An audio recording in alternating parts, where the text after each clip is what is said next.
Before I get started though, a couple things I want to mention. Anytime I show this thing in the background, people want to know what it is and where to get it. This is a sun dehydrator, and you can get them off of Amazon.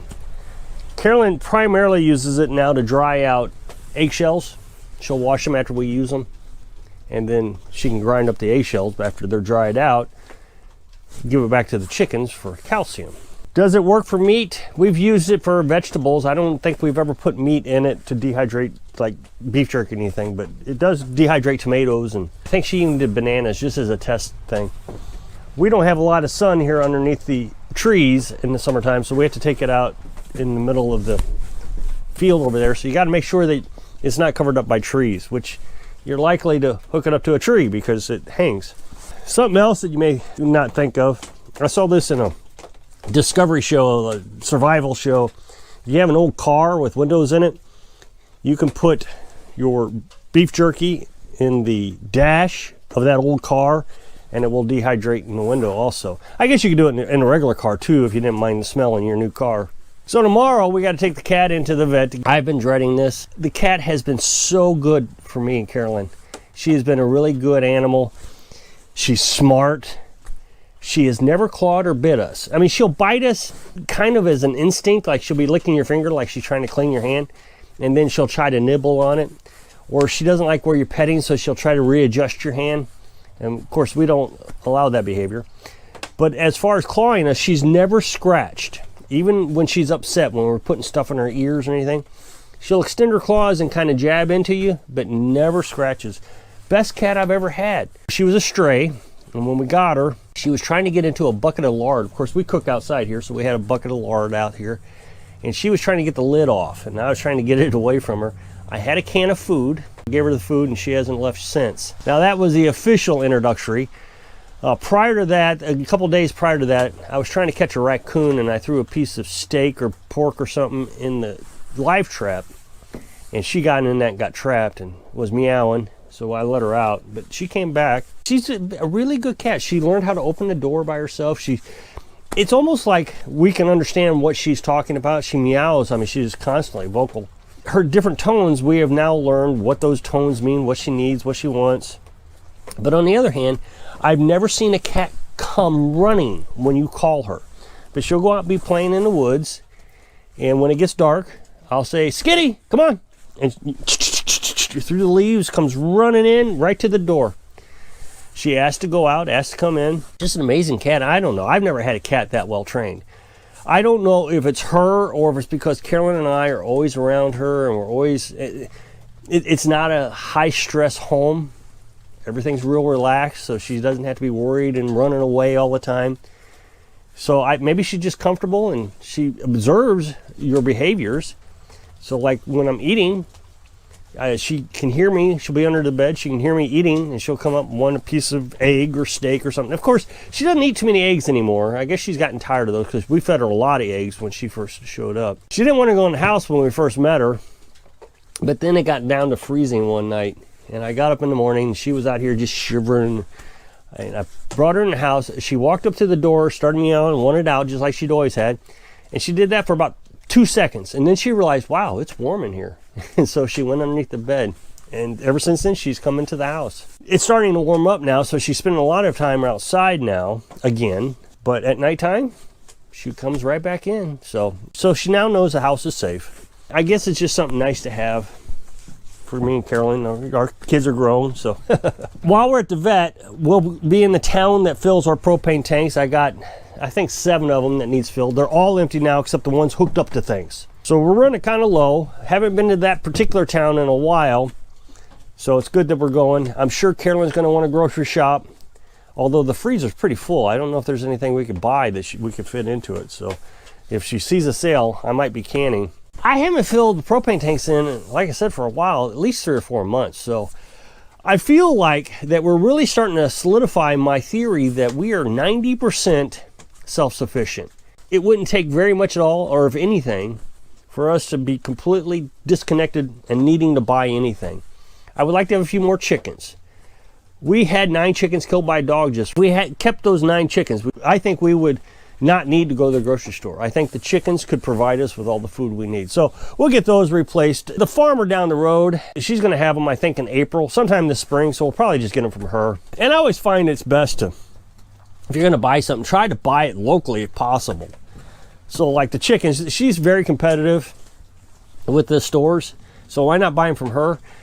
I actually feel more comfortable buying chickens from her because I just feel like they're going to be healthier for some reason. Orscheln's upsets a customer, it's Orscheln's. They'll get another customer. It's not that big of a deal. But if she upsets a customer, she's lost a high value person because that person is making her revenue. So she treats us pretty good. We bought all our Americanas that first year from her. Now, I would like to be able to buy our meat from a local farmer also, or from a butcher. You know, there's butchers all over the place. All you got to do is look them up, and you go in, they got a counter full of meat. But they're pretty pricey. That's the problem, is they just can't beat Save-A-Lot. They're healthier, I'm sure. Years ago, we used to go to the butcher, and you could do several things. You could go to the butcher, and they would give you meat. I wasn't always confident that the meat came from a real farmer. I say a real farmer, a privately owned farmer, you know, or they're grass-fed cows, that kind of thing. When you go in there, you're not really sure if you're getting chemical-free meat, but I was still sure it was better than the junk you were buying at the store.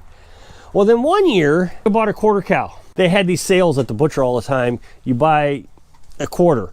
And so what would happen was the farmer would bring in his cow. They would sell it before they butchered it, and then when all four sides were sold, they would butcher it, and then you would get your cow. Boy, that was the best meat I think I've ever had. It was incredible. The difference between the grass-fed, farmer-grown beef versus store-bought beef. It was incredible.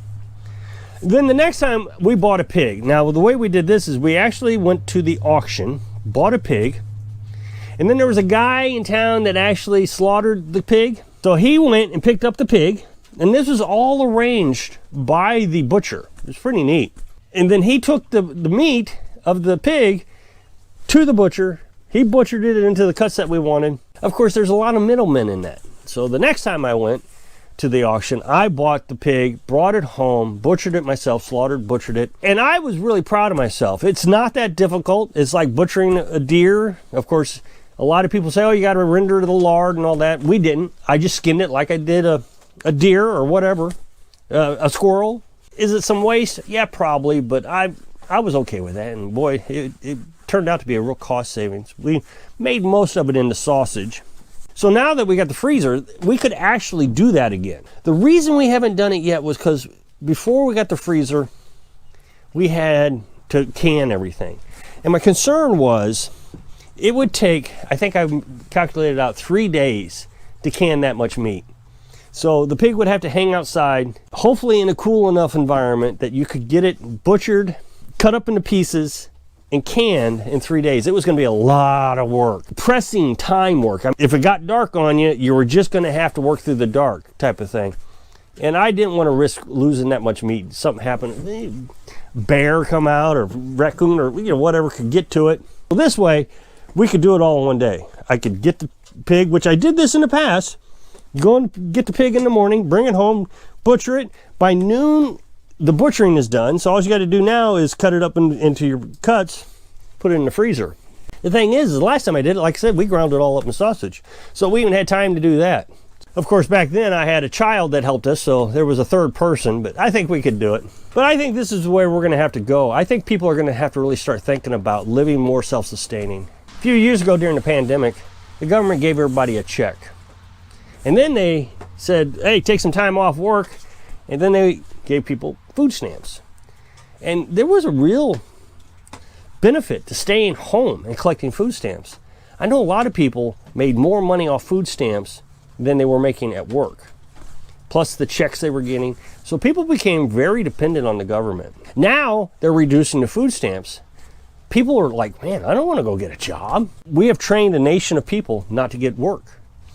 I think there's if I'm not mistaken, 3 million working age men who are capable of working who have decided not to enter the workforce. We have become very lazy in this society. And I don't know what's going to happen, because eventually we're going to run out of money. I know people don't believe it. I know that when we talk about government and money, oh, they'll just print some more. It's not possible. Economics says you cannot just keep printing money. We see inflation. Oh, those greedy businessmen. Well, it's not necessarily the greedy businessmen. It's that the dollar is worth less now because they printed so much of money. But things that do have value. Food has value. So if you can make your own food without going out and spending green money on it, that's got value. You can trade that. That has something to it. I need food. You got food. What can I do to get your food? That's value. Firewood has value. I need heat. It's cold. You got firewood. What can I do for you? I can get your firewood. So now the government has decided, and this is how things become worthless, that they're no longer going to provide women that are pregnant or that have had a baby, an infant, that are on the WIC program with milk. They're not allowed to have milk on WIC.